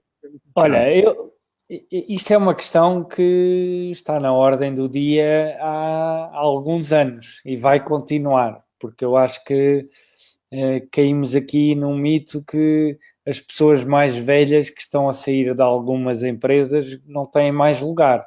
Ter lugar têm, só que não pode ser com esta ideia de queremos... Eu vejo as organizações a quererem substituir pessoas mais experientes e essa experiência é decisiva para os objetivos das organizações, a quererem substituí-los por pessoas mais jovens para, muitas vezes, pagar menos, reduzir custos com pessoas e não vão obter dessas mesmas pessoas jovens a mesma experiência. Portanto, e acho que estamos a contribuir indiretamente e se calhar até diretamente para um problema social que é estamos a ter uma faixa etária mais velha a sair das organizações e uma faixa etária mais nova que não está preparada ainda para assumir os cargos de gestão de primeira linha, de gestão de topo nas organizações. Portanto, eu acho que isto é uma fase. É como o RGPD, não é? O RGPD, quando apareceu, caiu tudo em histeria. Ai meu Deus. Mas a verdade é que nós temos que ir à histeria para depois voltar um bocadinho atrás e encontrar o ponto de equilíbrio. E eu acho que as organizações hoje já começam a aparecer projetos interessantes exatamente a focarem-se nesta questão da experiência, da idade enquanto experiência e de ajudar as pessoas a recolocarem-se no mercado. Porque nenhuma organização se convença que só com gerações mais novas é que vai conseguir levar a bom porto os seus objetivos, porque eu acho isso irreal e vamos ter aqui que chegar a um consenso. A dificuldade destas duas pessoas eu percebo e repara, eu sublinho aqui uma frase que a Dora diz que é onde é que está? Que já estão cansados de enviar CVs. Pronto. A verdade é que isso também é um sinal para o mercado. Quanto mais CVs eu envio, mais eu estou a dizer ao mercado que estou desesperado à procura de emprego. Portanto, se eu envio 10, se eu envio 50, se eu envio 100, naturalmente, pela lei da oferta e procura, eu vou perder valor para o mercado. Pelo menos valor percebido. Porque, e vou lançar outra polémica para a mesa, que eu ouvi recentemente e concordo. Isto do mundo digital, primeiro nós temos que parecer ser. Porque o parecer ser é que vai passar o valor percepcionado para o lado de lá. Nunca vão reconhecer valor em nós sem antes o percepcionar. Portanto, primeiro temos que parecer ser e temos que comunicar. Com a consistência da comunicação, da identidade que estamos a passar e tudo mais, aí sim vamos começar a ser reconhecidos. Mas enviar CVs só por si só, nós vamos ser percepcionados como desesperados à procura de emprego. E naturalmente perder valor de mercado. Isto traduz aquilo que na economia se chama a corrida às armas. Exatamente. Que é, o facto de eu estou à procura de emprego, o que é que eu faço para resolver o problema? Envio mais CVs, vai-me dizer que quem está do outro lado, na mesma situação que eu, vai fazer exatamente o mesmo. O que é que vai acontecer? É que vamos estar os dois, em vez de estar a enviar 1000 CVs, vamos estar a enviar 2000, o que quer dizer que vamos estar a enviar 4000 CVs e que alguém que... Eu costumo dar sempre o exemplo. Por acaso, sei uma vez, estava a fazer um workshop e eu achei-lhe imensa piada, que é, imaginem um recrutador que está a analisar CVs e os ordena, o critério que escolheu, ordem alfabética, que me parece uma possibilidade. Sim. Imaginem que tem 200 CVs para avaliar. Imaginem a cabeça com que vai chegar a Zulmira. É verdade. E agora imagina, não é? Porque estes números existem e é importante olhar para os números para passar a realidade. para um decisor entrevistar 3 candidatos, portanto, já filtrados, já analisados os CVs, em média são necessários analisar 230 candidaturas. Ninguém, ao fim de analisar 230 candidaturas, mantém o rigor do critério com que iniciou na primeira candidatura. Porque já estamos fartos. Pode ser inconsciente, mas lamber CVs é horrível. Quem me vier dizer que recrutar é fácil é porque nunca recrutou. Okay? Eu há 2 anos fiz uma rúbrica muito engraçada, Marco, que era: convidava as pessoas que procuram emprego a ser recrutadores por um dia. E, de facto, as pessoas mudam de perspectiva quando percebem o trabalho que é e que, se não for feito com rigor, nós vamos cair em critérios muito subjetivos de análise. A questão do CV que tu falaste há pouco, né? Nós damos tanto peso ao CV, nós damos tanta importância ao CV, mas essa importância morre ao fim de uma semana porque já enviámos 50 ou 100. Portanto, subvalorizamos a ferramenta, né? Sobrevalorizamos a achar que tem um peso na nossa seleção enorme, mas desvalorizamos completamente quando enviamos em quantidade. Quando enviamos 10, 15, 20, 50, 100 e casos ainda bem com quantidades ainda muito acima disto. Mas, de facto, há aqui uma dualidade de perspectiva. Nós, quando somos decisores e recrutamos, temos uma perspectiva muito clara dos critérios e tudo mais. Quando mudamos para candidato, perdemos a perspectiva de como as coisas são feitas. Um exemplo que eu costumo dar é: quando envias um CV, tu estás à espera de ser chamado, de ser selecionado, não é? Mas a primeira tarefa do recrutador não é selecionar, é eliminar, porque recebeu centenas. Então, quando chega ao decisor e diz assim: olha, tivemos 300 candidaturas, o decisor diz: olha, desenrasca-te, porque eu só quero ver 3 ou 4, não é? Portanto, a primeira perspectiva de quem está a receber CVs não é selecionar, é eliminar. E logo aí há um desajuste de expectativas de parte a parte. Exato. E outra coisa que é importante pensar é que nos dias de hoje, felizmente, nós temos outras ferramentas para nos darmos a conhecer. E acredito que mesmo nesta situação destas 2 pessoas, de 50, à volta dos 50 anos, eu se calhar pensaria, e é uma coisa que é extremamente fácil, eu ainda hoje estava a conversar com alguém que felizmente, pronto, que não é felizmente, é o que é bastante mais nova, e estava-me a dizer que livros é que eu devo ler e cursos assim: oh, rapariga, tu faz coisas, deixa-te de merdas, porque é fazer que nós mostramos competência. E hoje em dia nós temos, eu falo por mim, eu ninguém me conhecia, comecei a fazer vídeos e hoje pelo menos já me conhecem. Eu posso contar esta história, é o momento de vaidade do dia, vou pôr aqui, momento de vaidade do dia. Mas fez-me muito bem o que aconteceu este fim de semana, que eu estava lá no evento em Espanha e estava lá a subir umas escadas e de repente uma miúda vira-se para mim, espanhola: tu não és o Marco? E eu até ia com um polo igual a este, sim, olha, estás a ver aqui. Porque eu vejo os teus vídeos e tal, e gosto, e ando a aprender português e não sei o quê, não sei o que mais. E eu fiquei assim naquele momento, e depois perguntei-lhe assim: mas quê, tu és daqui da Galiza? Não, sou de Sevilha. E eu... E tudo isto com um custo extremamente baixo, que basicamente aquilo que eu faço é partilhar conhecimento. Isto já me tem trazido oportunidades de trabalho, já me tem trazido clientes, e também comecei isto com 30 e muitos anos.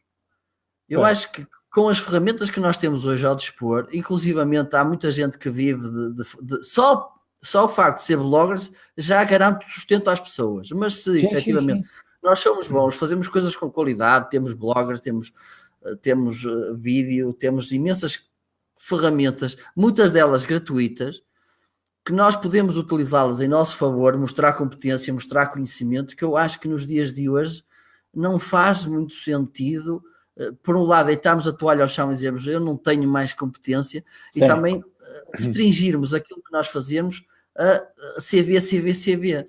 Eu acho que é muito limitador para nós próprios. E ao Marco, repara uma coisa, a Vanessa comenta aqui e bem, mas a Dora, aliás, reforça que eles próprios já se sentem velhos. A verdade é que esta questão da idade é levantada por quem? Por nós que temos mais idade. Não é? Parece, se formos analisar isto ao detalhe, somos nós que chegamos a determinada idade, a partir dos 40, 40 e muitos, então se chegamos ali mais perto dos 50, levantamos esta questão com mais ênfase ainda. Portanto, nós já estamos a autorrotular-nos de velhos, não é? Epá, eu costumo dar o exemplo, o meu avô com 64 anos foi tirar uma segunda licenciatura à noite e era o gajo mais jovem de cabeça que eu conhecia. E nós somos os primeiros a fazer isso. Uma coisa que tu vês nas redes sociais com muita frequência, nomeadamente no LinkedIn, é alguém que ficou desempregado já se autorrotula como desempregado. Ele próprio já está a deitar-se abaixo. Porque o desemprego é um estado, não é? E que nós queremos que seja o mais momentâneo possível, não é? E passageiro. Mas parece que de repente perdemos todas as competências e todo o know-how que fomos acumulando ao longo da vida, só porque naquele momento ficámos desempregados. Eu já estive desempregado e sei o quão difícil é, mas de facto nós somos os primeiros a empurrar-nos para baixo. Eu acho, não sei se será tuga, mas pelo menos humano, eu acho que é. É certamente. E se calhar no seguimento disso, temos aqui esta questão do Luís, também parece extremamente interessante. Sim. E eu esta vou ter que responder também. Acho muito bem. Tricky question, a velha escola costumava dizer que um bom produto vende-se a si próprio. Dito isto, o marketing e a publicidade podem fazer toda a diferença. Sendo o candidato o tal bom produto, onde e como é que uma organização de gestão de carreiras pode fazer a diferença? E qual a taxa de sucesso esperada com um bom produto base? Pedro. Grande pergunta, Luís. Obrigado, Luís. Muito bem. Mas não querias responder, Marco? Eu percebi que tu ias responder. Pronto, também podes responder que eu não vou esquecer da resposta, que já desde que vi a pergunta já tenho aqui a resposta preparada. Ah, é? Mas queres começar tu? Não, posso começar. Eu acho que, repara, no mundo que nós estamos cada vez mais global, não é? A minha audiência no Facebook ou no LinkedIn já não é o pessoal do bairro, não é? Ou do prédio. Eu lembro-me de organizar eventos. Eu, quando vou às faculdades, dou este exemplo. Eu organizava eventos para 400 pessoas com uma impressora que demorava 8 minutos por página. Não é? Nós hoje está feito. Tens vídeo, tens estes meios todos que te permitem comunicar constantemente, com frequência, com consistência e cadência também. Nós não tínhamos nada disso. O telefone tocava em casa, era a maior excitação porque nós queríamos atender para ver quem é que estava do outro lado, não é? E as fotografias, quando tirávamos fotografias nas férias. Não é? Agora é tudo instantâneo. Daí as expectativas também serem mais queremos tudo mais rápido e mais instantâneo. Mas de facto eu acho que há a questão do marketing, sim, eu acho importante enquanto comunicarmos a nossa proposta de valor. Antes disso, e o Luís sabe, já temos também trocado ideias acerca disto, eu acho que a maior parte das pessoas não sabe identificar a sua proposta de valor.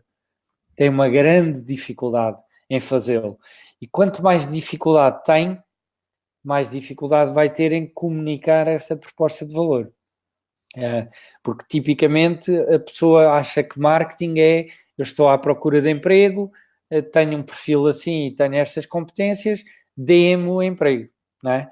Em inglês chama-se isto job beggar, é o pedinte de emprego, não é? Que é o comportamento mais usual. Comunicar uma proposta de valor exige paciência, exige tempo, exige investimento nestes novos meios, exige sobretudo um autoconhecimento enorme. que tem que ser sempre questionado. Ou seja, eu não posso dizer, eu sou muito bom gestor de pessoas. Será que sou? Essa é que é a pergunta, não é? E perguntar às pessoas que eu já geri se acham que eu sou um bom gestor de pessoas. Mas nós temos medo de fazer esses exercícios, porque temos medo de algumas respostas menos positivas, não é? Mas eu gosto do exemplo da Coca-Cola e da Pepsi, não é? Imaginem que a Coca-Cola e a Pepsi deixavam de fazer publicidade e de fazer brand awareness nos próximos 50 anos. Não é? Quantas pessoas daqui a 5 anos já tinham deixado de beber Coca-Cola? Não é? Eu acho que o marketing, se for feito, eu costumo fazer sumo de laranja em casa e gosto deste exemplo porque é prático.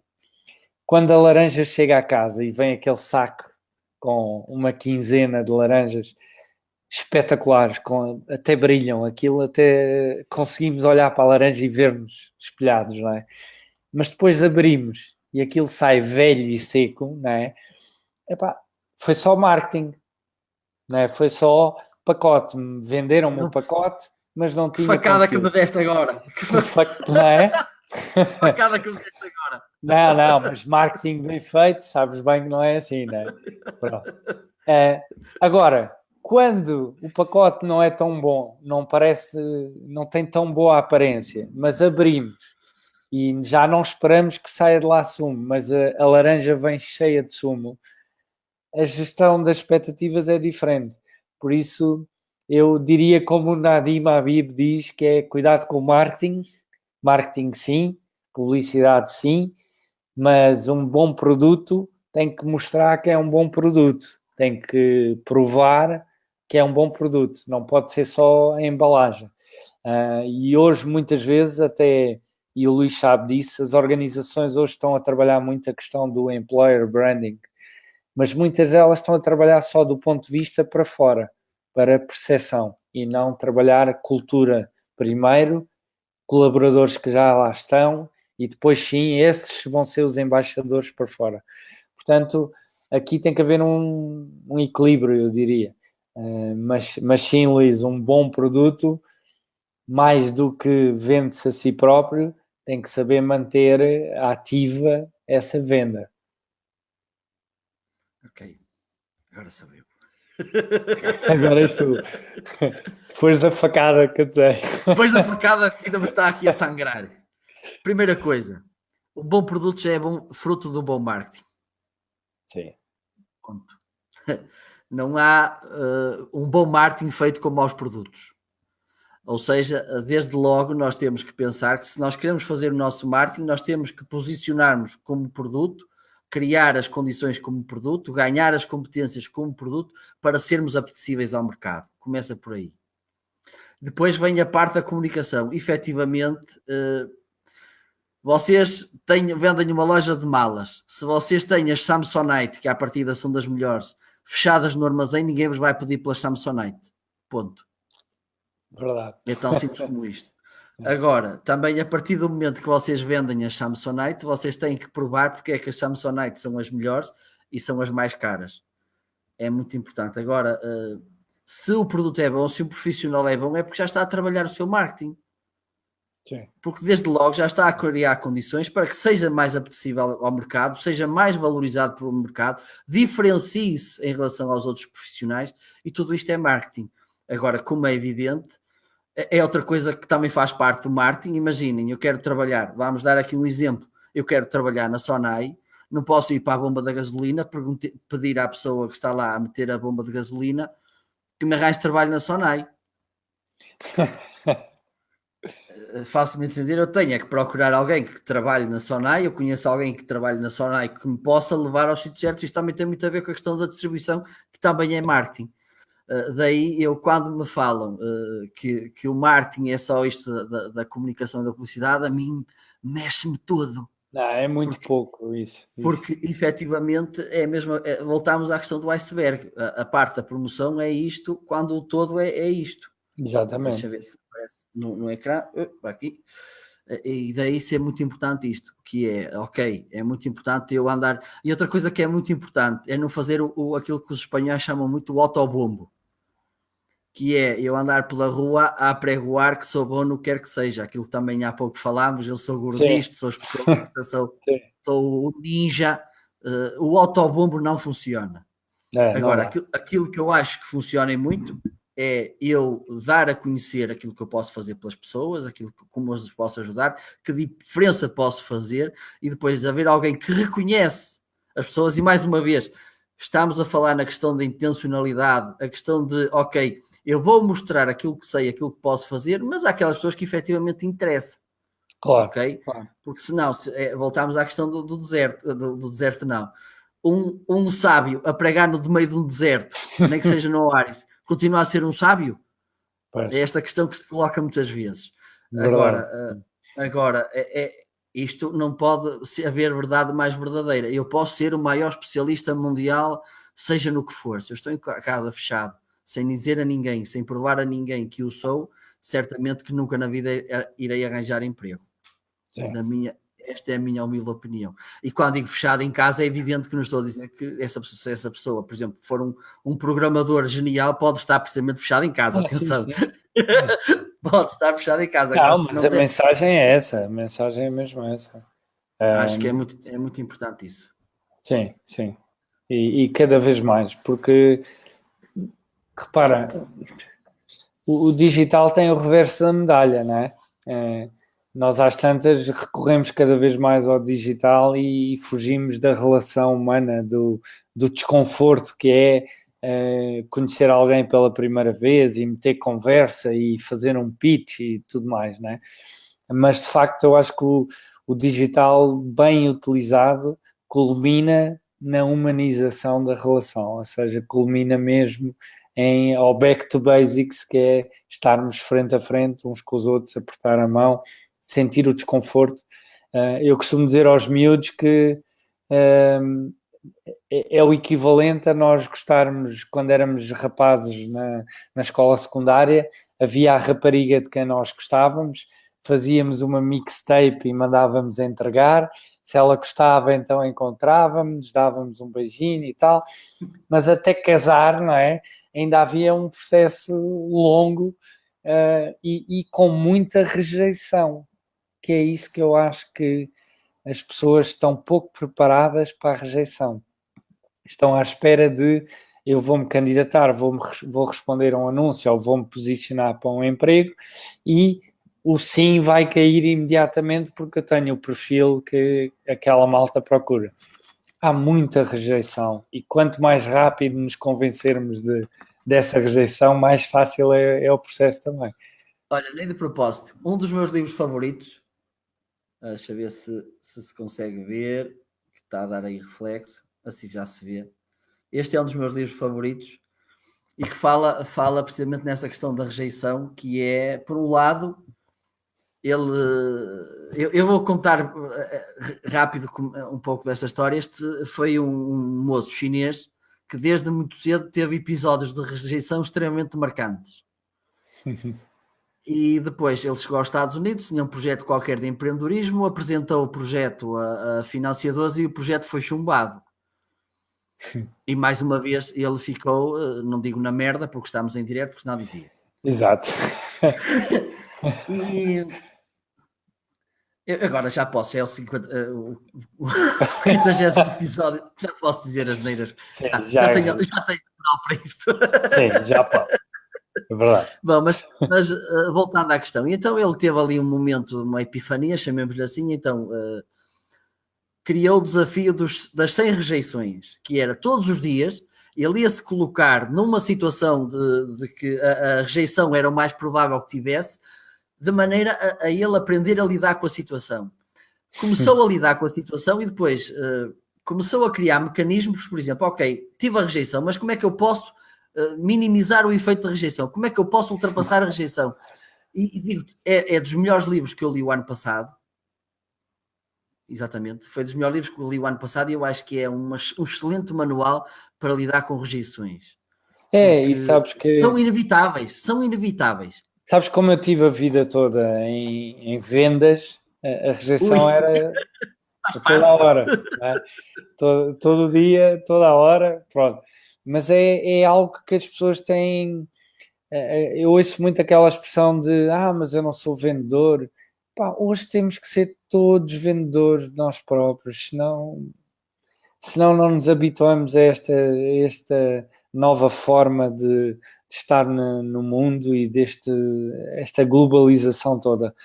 Gostamos da globalização, mas depois não interagimos com ela da melhor forma. E a rejeição faz parte. É como uma relação, é como uma venda. Podes ter a sorte de fechar à primeira, mas de certeza que para trás houve muita rejeição e muitos nãos que foram aprimorando, né, a venda. Portanto, olha, eu acho que faz parte e nós é que não estamos habituados e eu vou voltar a sublinhar isso. Quando saímos da situação de conforto de um emprego e temos que nos vender, é quase que um constrangimento para a pessoa e há uma dificuldade muito grande em pegar nessa proposta de valor, posicioná-la, porque repara uma coisa, isto é como um produto, como tu dizias, nós hoje vamos ao supermercado ou vamos online fazer compras, nós já sabemos qual é a marca de Gillette ou shampoo ou a bebida favorita, em que prateleira é que está no hipermercado, vais direto. Portanto, um bom posicionamento no mercado de trabalho cria o mesmo efeito, que é o decisor vai ter connosco, ao invés de sermos nós constantemente a vendermos-nos, a bombardearmos os decisores, que, by the way, quanto mais bombardeamos, mais anticorpos criamos e menos vontade eles têm de falar connosco, não é? É que há aqui outra questão que é o fator. Eu ainda não tinha descoberto o nome para isto, mas olha, já agora é uma coisa. Eu não sei se isso acontece contigo, mas muitas vezes pedem-me sugestões de livros. E agora uma coisa que faço muitas vezes é precisamente passar aqui alguns livros que eu li e que também gostei muito. Um é este. Não sei se já viste, se não viste, ainda não apareceu. Ainda não apareceu. Deve estar aí a aparecer a qualquer momento. Que é 80-20. Conheço perfeitamente. Sim. É um aconselho vivamente. É um livro brutal e ele fala às páginas tantas que é o fator aborrecimento, que é algo que nós fazemos muitas vezes e serve perfeitamente para esta questão dos currículos, que é nós não nos preocupamos minimamente em segmentar para quem queremos enviar os currículos. Enviamos o currículo à bruta, a granel, e eventualmente recebemos uma entrevista e nós todos contentes. Isto afinal funciona, só que nos esquecemos que houve 999 pessoas que se calhar muitas delas porque acharam perfeitamente desadequado o envio daquele currículo, que se calhar nunca nos vão dar, vamos ficar queimados, se me é permitida a expressão, diante dessas pessoas. Isto serve para a questão dos currículos, assim como serve para qualquer outro negócio que eventualmente vocês tenham. Se vocês têm uma dúvida que seja, se aquele produto ou aquele currículo, ou o que é que seja, não está adequado para a pessoa para quem vai enviar, não enviem. Sim. Evitem aborrecer as pessoas. E outra coisa que devemos evitar é entrar no erro do síndrome do avô. Sabes o que é o síndrome do avô, Pedro? Devo saber, mas fiquei curioso. Conta lá. Isto fui eu que inventei, este ninguém me rouba, que é, de certeza que já viste este exemplo, que é, temos o pai que vai dar uma palmada ao filho e está o avô por trás, não batas no pequeno. Já viste isto, não já? Já. Qual é a resposta do pai ao seu pai? Tu também me deste? Síndrome do avô. O que é que isto traduzido ao mundo dos negócios? É eu, enquanto empresário, fazer qualquer coisa que como cliente não gosto. Exatamente. Ou seja... Mas repara, é tal falta de perspectiva. Exatamente. Por isso, pensem, se eu como cliente não ia gostar que uma determinada empresa me fizesse alguma coisa, acreditem que como empresário também devem usar o mesmo critério. Sim. E isto acontece exatamente também quando estamos a falar de gestão de carreiras. Okay? Exatamente. Imaginem, se eu como empresário não ia gostar de ver alguém cascar-me porque trabalho mal e não sei o quê, depois quando for ao contrário também não vou gostar. Aquele exemplo que demos há pouco de alguém que está ali a destilar ódio. nas Sim, redes sociais dos recrutadores, depois isto vai se virar contra nós, ponto vira, final. vira. E é mais rápido do que pensamos. Aliás, isso é mesmo aquilo que eu falo bastantes vezes, que é o candidato mais valioso, mais interessante para um decisor? É aquele que enviou o CV 10 vezes ou é aquele que nunca enviou o CV, mas o nome dele chegou até lá como uma pessoa interessante para aquela organização, não é? Portanto, e isto confunde-se quando o candidato passa para o lado do candidato, não é? Acha que ser candidato ativo é enviar CVs. Ser candidato ativo é estar posicionado de forma ativa e não enviar CVs, mails, o que for. Até porque cada tiro mal dado é um tiro desperdiçado. É um bocadinho como... E que pode ferir a sustentabilidade, digamos assim, de uma carreira.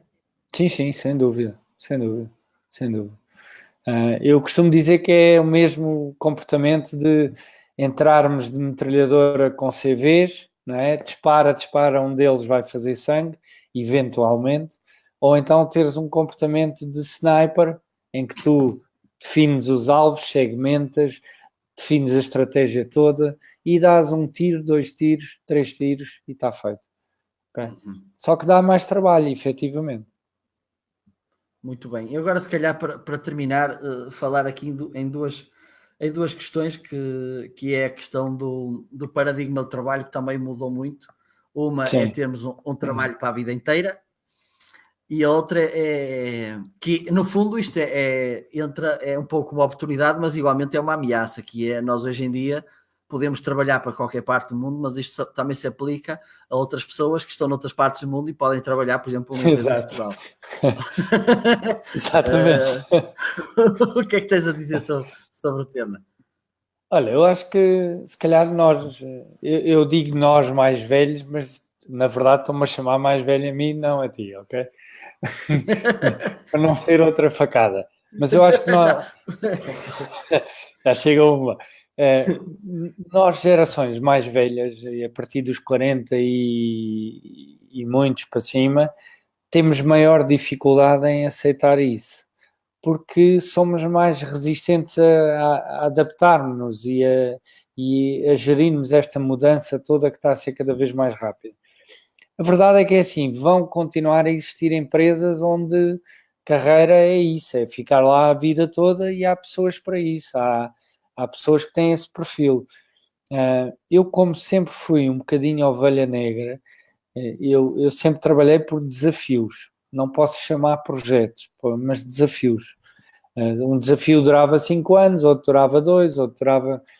Sempre tive esse mindset, mas eu percebo que a minha geração, amigos próximos, que estão há 15 anos na mesma empresa, há 20 anos, têm uma dificuldade acrescida em aceitar esta mudança de paradigma. É um bocadinho, vão ter que mudar, ou mudam a bem ou mudam a mal, não é? Um bocadinho mais forçados, um bocadinho menos forçados. Mas eu acho que a malta mais jovem não tem qualquer dificuldade em aceitar isso. Tem um choque inicial quando vai para o mercado, não é? E afinal percebe que tudo aquilo que os professores ensinaram não é bem assim, não é? E afinal vão ter que aprender como é que o mercado funciona, mas nós também tivemos isso. Nós saímos da faculdade de peito inchado e chegamos cá fora, calma, não é? Ficamos a piar fininho, como se diz. Exatamente, pias fininho, não é? Pronto. A grande diferença é que nós não tínhamos os meios que hoje têm os miúdos com 20 e poucos anos que saem da faculdade, não é? Nós não tínhamos. Nós íamos de autocarro para a faculdade, nós andávamos a pé, nós demorávamos 6 horas para ir ao Porto, de Lisboa ao Porto, não é? Agora não, 40 minutos, avião, está lá, pronto. Mas eu acho que é inevitável termos que aceitar que cada vez mais a realidade é projetos, é desafios, é o trabalho remoto que nós também falámos inicialmente. Cada vez mais empresas já incluem nas suas propostas dias por semana, 1 dia por semana, 2 dias por semana de trabalho remoto, há profissões, inclusivamente, que já podem subsistir apenas a trabalhar remotamente, sobretudo tecnologia, não é? E programadores, já se vê muito. Nós, como bons tugas e organizações portuguesas, vamos demorar, se calhar, a fazer esta mudança. Não vai ser tão rápida quanto desejável, acho eu. Sim, e se calhar os mesmos críticos que atiram pedras a isto que é o teletrabalho, porque vem a concorrência a chegar de outros países, são os mesmos que às horas assim depois da novela estão a fazer compras no eBay e no Amazon porque é mais barato. Exatamente. Não, repara, se nós por acaso não vamos falar desse tema, porque senão ainda dava aqui mais uma hora de polémica. Tu hoje ouves falar muito da questão do work-life balance, não é? Mas a verdade é que quando nós queremos mais sucesso profissional, e vamos traduzir isto de forma simples, mais responsabilidade, mais dinheiro, mais benefícios, nós estamos à espera que haja mais tempo para a família, não é? Estamos à espera de ter mais responsabilidade, mais autonomia, mais trabalho, mas depois vamos falar de work-life balance, porque isto afinal é preciso ter equilíbrio com a vida pessoal, não é? Eu acho falsas discussões, não é? Mas que estão na ordem do dia e não vão desaparecer assim tão facilmente. É verdade, é verdade. Não sei se querias falar de mais qualquer coisa. Já agora, quem estiver aí, se tiver aqui alguma dúvida, vou deixar aqui um bocadinho. Enquanto isso, vamos ver como é que está o nosso inquérito. Ora bem, temos um total de... Já me desapareceu daqui o total de votos, mas temos 2 votos é da empresa, temos 6 votos, penso eu, que é da nossa responsabilidade, e 1 voto em outros. Ora, deixa-me só ver aqui. Este eu fiquei curioso. Julgo que temos um total de 9 votos. Exatamente, 9 votos, 2, 6, 1. Ok, muito bem, obrigado pela votação, mas podem continuar a votar até ao final deste direto. Sim. Olha, Marco, eu se calhar gostava de deixar aqui um apontamento relativamente a uma coisa que tu mencionaste bem há pouco tempo, que é o mercado de emprego é como o iceberg. As pessoas focam-se na ponta do iceberg, porque é aquilo que está visível, que vem em formato de anúncios, não é? Mas a maior parte do emprego disponível não vem visível, não está visível. O que acontece é que depois vemos nessa ponta do iceberg, vemos muito ruído, muito barulho, mas a maior parte dos processos não está lá. Já começou há meses e as pessoas estão só a focar-se naquele momento em que veem uma coisa física a espelhar a oportunidade. Portanto, eu aqui o conselho que deixaria às pessoas é: pensem como é que, enquanto decisores, vocês... Espera aí que eu estou aqui com som ao vivo. E estava a dizer que pensem de facto que os processos começam bem antes, e enquanto decisores, o anúncio é o fim do pipeline, é o fim do funil de recrutamento. E se toda a gente se concentra, 90% das pessoas começa à procura de novos desafios no fim da linha. E esquece que há 4, 5 etapas anteriores a chegar a um formato de anúncio. Portanto, o posicionamento bem construído tem que começar bem antes e não se ficar apenas pelo que está visível.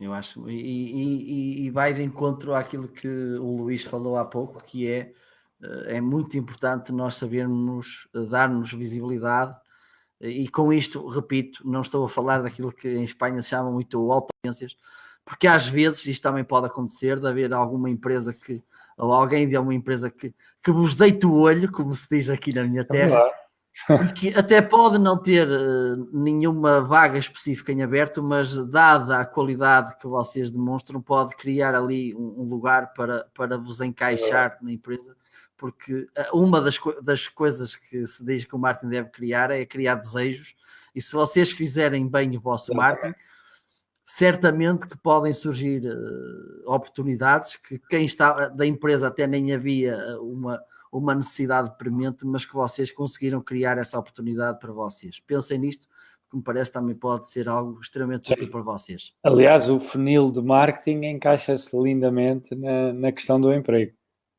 Exatamente.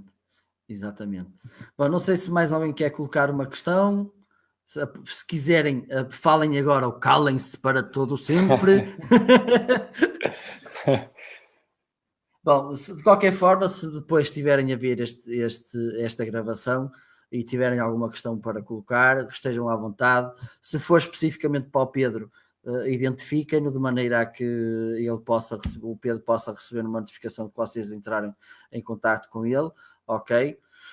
Também, pronto, aqui passámos aqui este comentário da Vanessa, que no fundo vai de encontro àquilo que nós falámos, que é a fatiga que nós estamos ali, de tanto currículo que analisámos, que depois o do segundo dia até pode ser muito melhor que o do primeiro, mas nós já estamos tão esgotados dessa tarefa, por isso não caiam no engodo de focar as coisas só no CV, porque vai trabalhar contra vocês, quase de certeza, ok? Se conseguirem fugir ao circuito normal dos CVs, eu quero acreditar que já ganham qualquer coisa com isso. Obrigado, Miguel, um gosto ver-te por cá, parece sempre. Pronto, já que ninguém coloca mais nenhuma questão, então... Já foi tudo dormir, pá. Não sei se queres deixar alguma mensagem final, Pedro. Não, olha, agradecer-te, reforçar aqui o agradecimento. Esta hora de conversa passou foi um bocadinho mais. Foram quase eu sei que foi, mas passou num instante. E tenho muito gosto. Deixo aqui também para os teus ouvintes e as pessoas que participaram, deixo o convite de, se quiserem um dia trocar impressões e vir conversar comigo, tentar ajudá-las, estejam perfeitamente à vontade. Eu vou deixar os meus contactos depois aí em baixo. E vamos mandá-los dormir, cada hora diz que está tudo cheio de sono. Mas não se fiquem pela procura normal de emprego, porque não resulta de facto. Ok, muito bem, estou perfeitamente de acordo. Aliás, já tenho aí, quem quiser procurar aí no passado, tenho aí algumas coisas publicadas sobre o tema, estejam à vontade para ver. Pedro, agradeço-te imenso estes 10 minutos que tivemos aqui a conversar. Passou no instante. 5 estrelas, obrigado, Marco. Prazer. Foi uma boa maneira de celebrar o meu episódio 50. Melhor não poderia ter sido. Agradeço também todo o tempo que quem esteve aí desse lado. Espero que tenham gostado e se tenham instruído e divertido tanto como eu. Acompanhem-nos. Vão depois, não se esqueçam de ver então os contactos do Pedro, de maneira que possam acompanhar o trabalho dele e ver de que forma também ele vos pode ajudar, que acredito que vos pode ajudar.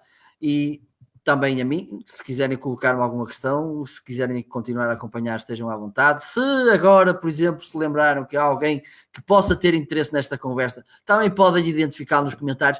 Se querem que seja assim algo mais assim discreto e ninguém saiba e tal, enviem por mensagem. Exato. Ou ponham o link num envelope e entreguem à pessoa fechado. E pronto, era isto. Desejo-vos um bom resto de semana. Amanhã, a ver se não tenho mais nenhum problema de saúde esta semana, vamos ter um direto onde vamos fazer o balanço do evento que estivemos durante o fim de semana e depois na quinta-feira vamos ter aqui outro tema muito interessante. Vamos falar de nutrição. Algo que à partida seria um tema que para se debater no espaço de marketing não seria tão óbvio, chamemos-lhe assim, mas eu entendo que sim e como quem manda aqui sou eu, faço como acontece. Não, mas acredito que pode ser algo extremamente interessante por dois motivos. Primeiro, que eu entendo que um dos principais papéis do marketing é educar. É o primeiro papel. E depois entendo que, por exemplo, na minha área, os profissionais de marketing, uma das lacunas grandes que têm é precisamente a questão da alimentação. Daí eu entender. Além do mais, este meu convidado é alguém que está a usar muito bem as redes e o marketing digital para o seu trabalho. Por isso, acho que estão todas as condições reunidas para que seja um excelente direto. Ok? Agora então, agradeço imenso quem esteve por aí. Não se esqueçam também de pôr um like na minha página, pôr likes também já agora, aproveitem aí uns últimos likes para nós gostarmos, para ficarmos aqui contentes, porque faz bem ao ego aqui uns likes finais, ok? E pronto, agradeço-vos imenso, desejo-vos um bom resto de semana e uma boa noite. Até breve. Boa noite, até breve.